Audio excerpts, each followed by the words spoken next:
देखिए टॉपिक क्या है, सागर से ऊर्जा, मतलब सागर से प्राप्त ऊर्जा। तो ये क्या होता है, मतलब इसका उपयोग क्या है और इसका उपयोग हम लोग कैसे करते आ रहे हैं। तो देखिए सागर मतलब क्या, समुद्र, समुद्र या महासागर, मतलब जहाँ पानी का अथाह पानी हो, जिसका कोई थाह नहीं है। ठीक, अब देखिए इसकी पानी से, अब इसके बहते हुए पानी में कौन सी ऊर्जा पाई जाएगी, गतिज ऊर्जा। कौन सी ऊर्जा, गतिज ऊर्जा। तो सागर के बहते हुए पानी से, अब देखिए मान लीजिए ये सागर है, इसमें जो बहता हुआ पानी है, ये जो बहता हुआ पानी है, इससे जो ऊर्जा प्राप्त होगी वो क्या हो जाएगी, सागरीय ऊर्जा होगी। क्या होगी, सागरीय ऊर्जा। अब देखिए ये निम्नलिखित प्रकार के भी हो सकते हैं। सागरीय ऊर्जा कितने प्रकार के हो सकते हैं, निम्नलिखित प्रकार के। इसमें आपका आ जाएगा ज्वारीय ऊर्जा, ज्वारीय,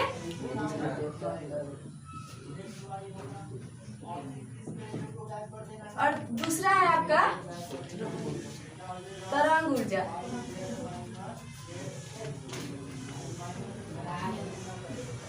अब देखिए ज्वारीय ऊर्जा क्या होता है। सबसे पहले आप लोगों को बता दें कि पृथ्वी क्या है, एक ग्रह है। क्या है, ग्रह है, इसके पास अपना गुरुत्वाकर्षण है। वैसे ही चंद्रमा क्या है, एक उपग्रह है, उसके पास भी अपना गुरुत्वाकर्षण है। सब ग्रह और उपग्रह के पास अपना गुरुत्वाकर्षण होता है। ठीक, अब देखिए मान लीजिए ये क्या है, पृथ्वी है। अब इसके चारों ओर कौन चक्कर लगाता है, चंद्रमा। कौन चक्कर लगाता है, ये क्या है, पृथ्वी, और ये है चंद्रमा। पृथ्वी क्या हो गया, ग्रह, और ये क्या हो गया, उपग्रह। अब देखिए ये चक्कर लगाएगा तो पृथ्वी पे,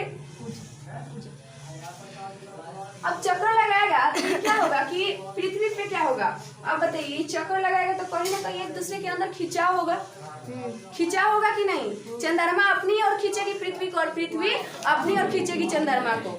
लेकिन एक इन लोगों में समन्वय बनने के कारण एक दूसरे को अपनी ओर नहीं खींच पाते हैं। और ऊपर से क्या है, चंद्रमा छोटा है पृथ्वी से, इसलिए नहीं खींच पाता है। और इतना भी छोटा नहीं है कि पृथ्वी उसको अपनी तरफ खींच ले। लेकिन ऐसा अनुमान है कि चंद्रमा क्या है, पृथ्वी पे बहुत नजदीक आ रही है, बहुत नजदीक आ रही है। क्योंकि कुछ दिन पहले चंद्रमा पूर्ण गोल हुआ था जिस दिन, उस दिन 3000 किलोमीटर तक वो क्या हुआ, नजदीक आ गया था पृथ्वी के। और ऐसा अनुमान है कि बहुत नजदीक आने वाला है। ठीक, अब देखिए ये जब ये दूसरे में गुरुत्वाकर्षण आकर्षित होता है तो ये चंद्रमा के गुरुत्वाकर्षण के कारण, गुरुत्वाकर्षण के कारण क्या होता है कि ये जो समुद्र की पानी है पृथ्वी पे, उसमें क्या होता है, लहर उत्पन्न होता है, मतलब ज्वार उत्पन्न होता है। कभी पानी खूब ऊंचा जाता है और कभी पानी खूब नीचे चला जाता है। तो इसे हम क्या कहते हैं, ज्वार भट्टा कहते हैं। क्या कहते हैं, ज्वार भट्टा। और इन्हीं ज्वार भट्टाओं की गतिज ऊर्जा से जो ऊर्जा प्राप्त होती है तो वो उसे हम क्या कहते हैं, ज्वारीय ऊर्जा कहते हैं। देखिए ज्वारीय ऊर्जा कैसे प्राप्त किया जा सकता है।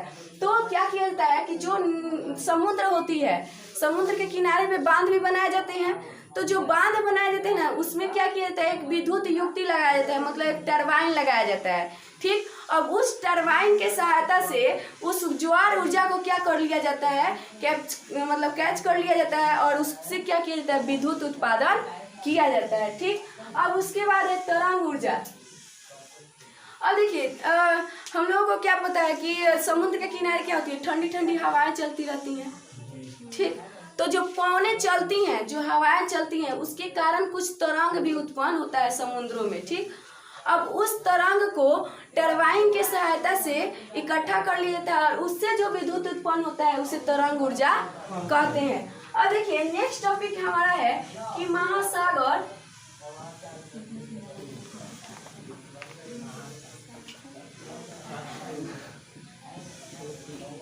महासागर तापीय ऊर्जा। और देखिए महासागर तापीय ऊर्जा को हम लोग बोलते हैं OTEC।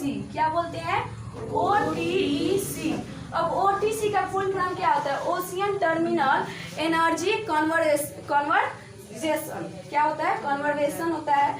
अब देखिए कि इसका काम क्या है, इसका काम क्या है। तो हम लोगों को पता है कि ये पृथ्वी हो गया, अब यहाँ कहीं ना कहीं सूर्य भी होगा। क्या होगा, सूर्य होगा कि नहीं, सूर्य का प्रकाश पड़ता है पृथ्वी पे और पृथ्वी पे पानी है। तो जो पानी है समुद्र का वो कहीं ना कहीं उसकी जो ऊपरी परत होती है वो क्या हो जाती है, गर्म हो जाती है, और निचली परत जो होती है वो क्या होती है, ठंडी होती है। तो जो ऊपरी परत होती है वो भाप के रूप में उसको निकाल लिया जाता है टरबाइन के सहायता से, और उस भाप से जो ऊर्जा प्राप्त होती है उसे विद्युत ऊर्जा में बदल दिया जाता है। इसे ही हम कहते हैं तापीय ऊर्जा। क्या कहते हैं, तापीय ऊर्जा। ठीक, OTEC ये थोड़ा इम्पोर्टेंट है, बस ये हो सकता है कि फुल फॉर्म कभी पूछ दे, लेकिन अभी तक तो नहीं पूछा है, लेकिन पूछ सकता है कि OTEC का फुल फॉर्म क्या है, या महासागर से तापीय ऊर्जा का व्याख्या करें। तो हम लोगों को यही लिखना होगा कि हमको पता है कि क्या होता है, समुद्र की जो पानी होती है, जो ऊपरी परत होती है वो सूर्य के प्रकाश से गर्म हो जाती हैं, और जो निचली परत होती है वो ठंडी होती हैं। अपेक्षा के तो मतलब ऊपरी पानी से वो निचली पानी क्या होती है, ठंडी होती है। तो जो ऊपरी पानी गर्म होता है उसको भाप के रूप में निकाल लिया जाता है टरबाइन के सहायता से, और उसी का उपयोग किया जाता है विद्युत उत्पादन में। ठीक, अब हमारा नेक्स्ट टॉपिक क्या है,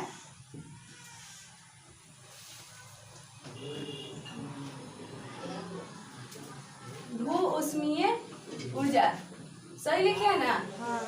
अब देखिए, भू मतलब भूमि, भू मतलब भूमि, उष्मीय मतलब गर्मी, मतलब धरती के अंदर की जो गर्मी है। हम लोग को पता है कि पृथ्वी के अंदर क्या है, ज्वालामुखियां हैं, बहुत ज्यादा ज्वालामुखी है। ठीक, अब इसके अंदर जो गर्मी है, पानी भी है, पृथ्वी के अंदर क्या है, सब चीज है, सब चीज समाहित है। अब इसके अंदर की जो गर्मी है, पृथ्वी के अंदर की जो गर्मी है, और उस गर्मी से जो हमें ऊर्जा प्राप्त होती है उसे हम क्या कहते हैं, भू उष्मीय ऊर्जा कहते हैं। देखिए, इसमें प्रमुख है गौर क्षेत्र, जिसको हम लोग बोलते हैं हॉट स्पॉट। स्पॉट सही लिखे हैं, हॉट स्पॉट। उसके बाद है एक गर्म झरना। शांत रहिए लोग, आज नहीं देगा। अब देखिए, आप लोगों का क्वेश्चन ये होगा कि गर्म क्षेत्र क्या है, तो हम आप लोगों को बता दें कि जो पृथ्वी के अंदर जो चट्टानें होती हैं, क्या बात हो रहा है, पृथ्वी के अंदर क्या होता है कि चट्टानें पाई जाती हैं, चट्टानें परपट्टी होता है,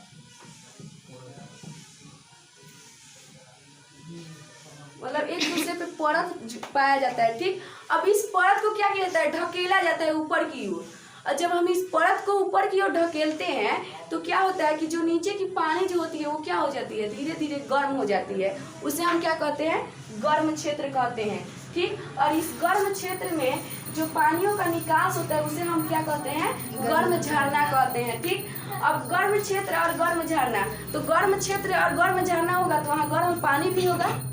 ठीक, तो वहाँ की जो गर्म पानी होती है उसको भी टरबाइन की सहायता से निकाल लिया जाता है, उसके भाप को, और उससे जो ऊर्जा प्राप्त होती है उसे हम क्या कहते हैं, भू उष्मीय ऊर्जा कहते हैं। या शॉर्टकट में हम कह सकते हैं कि पृथ्वी के अंदर समाहित, पृथ्वी के अंदर समाहित ऊर्जा को ही हम क्या कहते हैं, भू उष्मीय ऊर्जा कहते हैं। या भूमि के अंदर की उष्मा का जो उपयोग होता है उसे हम भू उष्मीय ऊर्जा कहते हैं।